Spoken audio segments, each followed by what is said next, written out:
Hey there, y'all, and welcome to today's Daily Down and Dirty. My name is Fairlight. Welcome to Airy Fairy Tarot. All right, y'all, the message today is woo. Something like this has been a hell of a process. This has been a hell of a process. So I don't even know which side to start. I never know where to start. There's so much going on. So this is codependency. This right here. This is the queen of the water, the queen of the ocean, whatever, being reversed. So really like either being lost in her emotions or her emotions are deeply suppressed.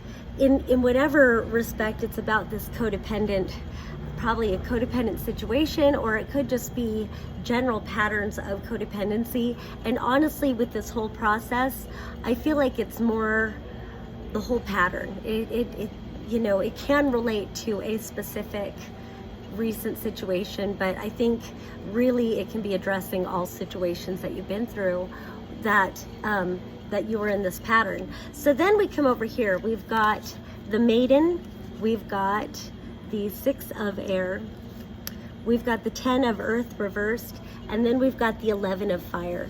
So it feels like there's this journey here with these two where it's the Maiden, it's this like new self-discovery. This could speak about life's journey in general. It's not quite the Fool, but it is,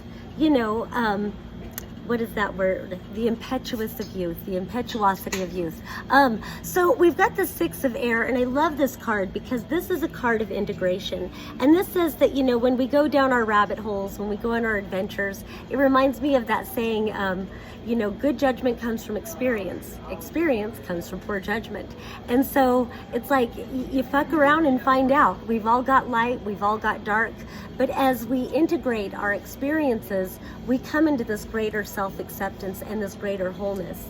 And so with this 10 of Earth being reversed, I don't think, I don't want to say I don't think you've quite arrived at self-acceptance. I feel like if this were upright, it would be that arrival. So maybe whatever is the most recent situation of recognizing this pattern, and a key part of like healing a pattern is recognizing it, taking accountability for it, And so, as you're learning to integrate all of the experiences that you've had, and then all aspects of yourself, integrating, accepting your shadow just as much as you integrate and accept your light.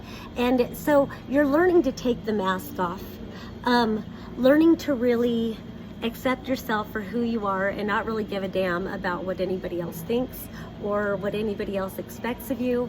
And it's not like a callous rebel, fuck you, I won't do what you told me. It is that. It's definitely that.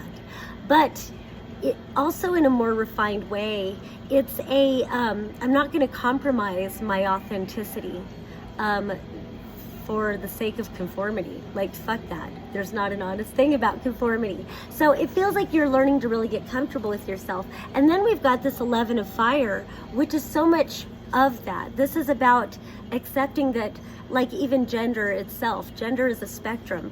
We all have masculine, we all have feminine, we all have dark, we all have light, we all are quote unquote good, we're all quote unquote bad. I always want to talk about Alan Watts, talk about the element of irreducible rascality, because it's so much about accepting that we're all rascals. And the more honest we are with ourselves about the rascals that we are, and then the more honest we can be with others about the rascals that we are, the more honest we are. And so in authentic sovereignty, in authentic expression, in self-acceptance, we become way more fucking honest. And so I really like that. And this is an energy of like, sometimes you need to act, sometimes you need to wait and receive.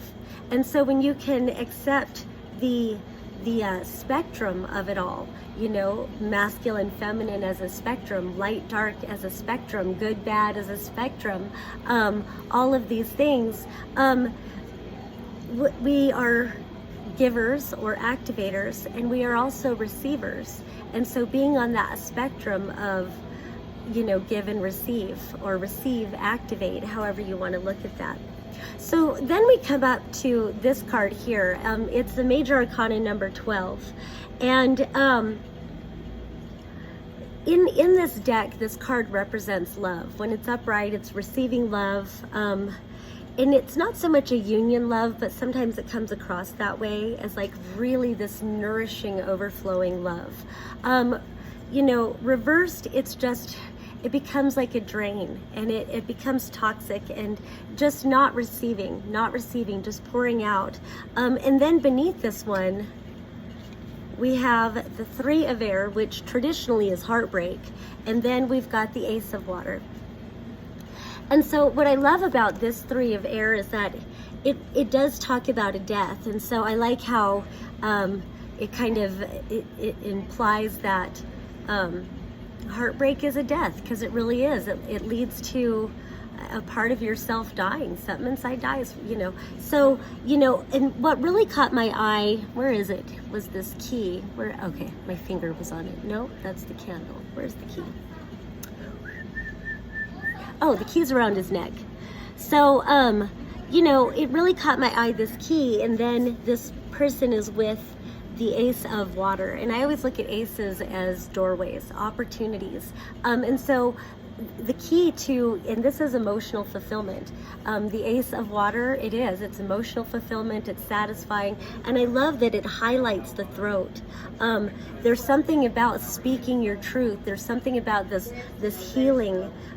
You heal yourself by illuminating that throat chakra, and somehow that helps you to receive and be fulfilled and to balance your emotions and to be overflowing with love and happiness.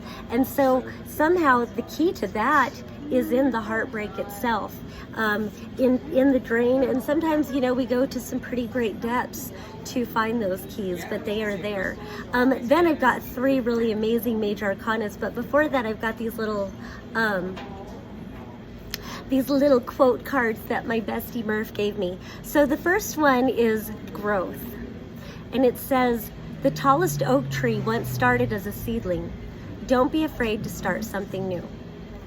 And then we've got transform. Emerge with beauty and grace from your cocoon. So I love all of this about growth and transformation, emergence.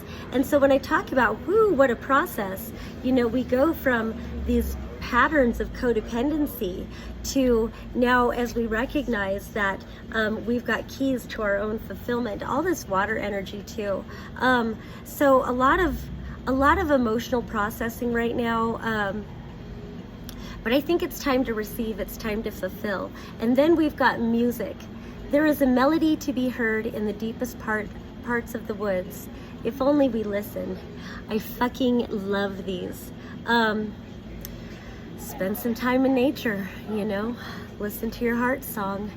We always need to reconnect. And then we've got the number one card, which is normally the Magician, but you see it's this baby. It's that emergence, it's that rebirth. And I love that it's the colors of the crown chakra. So it's like a spiritual awakening, or it could very well be a spiritual awakening and a spiritual rebirth.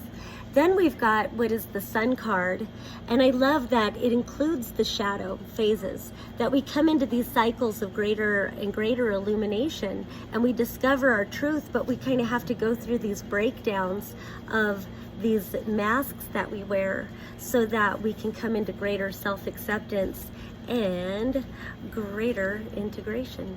So I really love that Sun card. And then we've got it's the 23 card. I love, this is one of my favorite cards in the whole deck.